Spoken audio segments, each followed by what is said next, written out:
Bueno, egunon, hasiko gara. Mi esker etorri izanagatik. Gaurkoan deitu zaituztegu balorazio bat egin nahi dugulako eta hausnarketa batzuk plazaratu.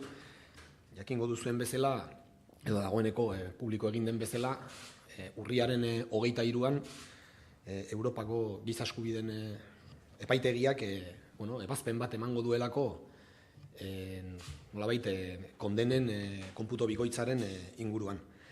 Horretarako, gaurkoan nirekin batera ditute Jose Ramón López de Abetxuko, Jose Ramón Martínez de la Fuente, Nagore Mujika, Jose Ramón Lete eta Aimar Altuna. Hauek badira presoiak guztiak ere, eta modu batean edo bestean esandako kondenen nolabait ez akumulazio horrek, orain arte Espainiar Estatuak burutu duen ez akumulazio horrek modu batean edo bestean afektatutakoak edo kaltetutakoak. Esan bezala, urriaren 23an Europako giza eskubideen epaitegiak ebazpen bat emango du. Eta itxura guztien arabera, ebazpen hori kondenen nolabait hori beste estatuetan, Europako beste estatuetan egindako kondenak kontabilizatzearen aldekoa izango da.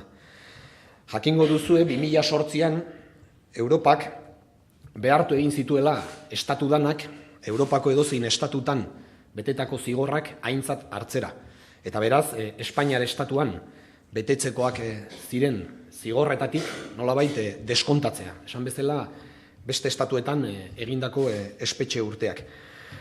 2014an, ikusita Espainiar Estatuak ez zuela 2008ko disposizio hori nolabait bere ordenamendu juridikoan inkorporatzen, Europak behartu egin zuen, azkenerako Espainiar Estatua hori egitea, eta Espainiar Estatuak trampa egin zuen.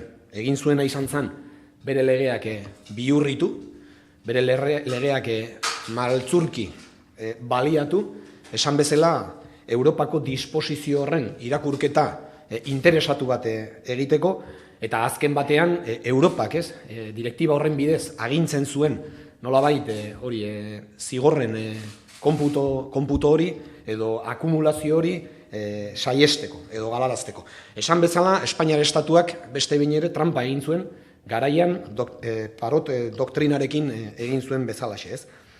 Esan beharra dago, horren bestez, Espainiar Estatua 2008tik ari dela nolabait prebarikatzen, 2008tik ari dela guztiz ilegala den jarrera bat mantentzen, esan dagoeneko badirela 50tik gora instantzia ezberdinetan nolabait errikurritu duten euskal preso politikoak, alegia 50tik gora dira dagoeneko eskatu dutenak, direktiba hori, Europako direktiba hori bete dadin, aplika dakien, eta beraz, esan bezala, Frantziar Estatuan edo bestelako estatu batzuetan betetako espetxe urteak, espetxe zigorrak kontutan har dakizkien, larriena da, haietako batzuk dagoeneko kalean egon beharko zuketela, 15 bat dira dagoeneko egoera horretan direnak, alegia 15 bat euskal preso mantentzen ari da Espainiar Estatua espetxean legez kontra, zegozkien nolabait zigorrak artifizialki luzatuta, eta esaterako berriki askatasuna eskuratu duen, Santi Arrospide, edo gaur hemen gurekin batera den Jose Ramón López de Abetxukoren kasuan, behar zutena, baino espetxe urte gehiago bete dituzte, esan bezala, ilegalki, azken batean Espainiar Estatuak uko egin diolako 2008az geroztik esandako Europar disposizio hori betetzeari.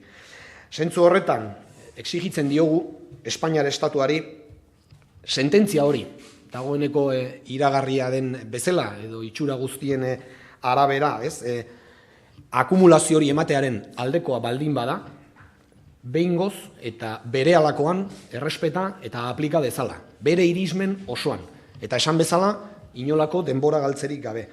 Exigitzen diogu ere, Espainiar Estatuari utz diozaiola legeak, bere lege propioa bihurritzeari, maltzurkeriaz erabiltzeari, euskal presoen kondenak artifizialki lusatzeko.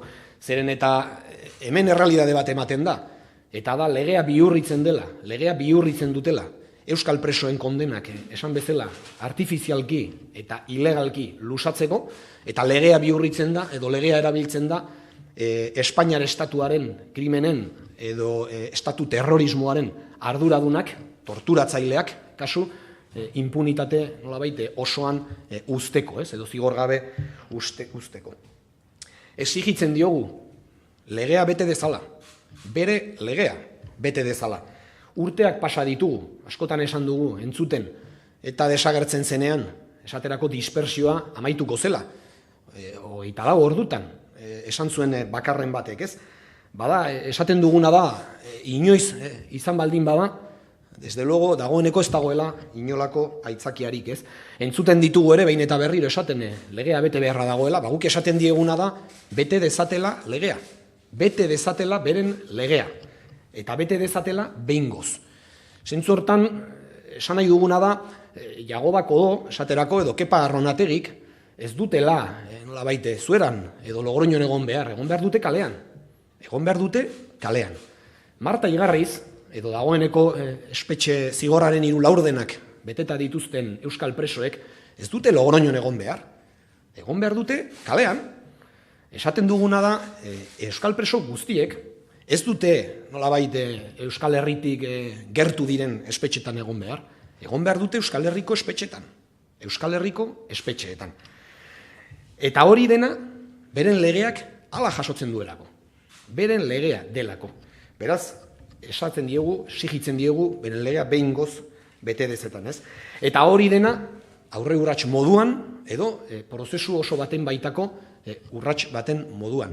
Prozesu oso bat behar delako, euskal preso politiko guztiak kalera ateratzeko, edo euskal preso politiko guztien kaleratzearekin amaitu beharko dena. Zen eta dagoeneko hori da tokatzen dena. Askotan esan dugu, eta gaurkoan ere errepikatuko dugu, ez dago normalizazio politikoa hitz egiterik, ez dago bake oso justu eta iraunkor bat eraikitzerik Euskal Herrian, espetxetan 100 preso politiko dauden artean, edo erbestean 10 errefuxatu diren artean. Beraz horrekin amaitu beharra dago, behingoz. Exigitzen diogu esan bezala, utz diezaioten azken batean violentzia, nolabait helburu politikoekin erabiltzeari.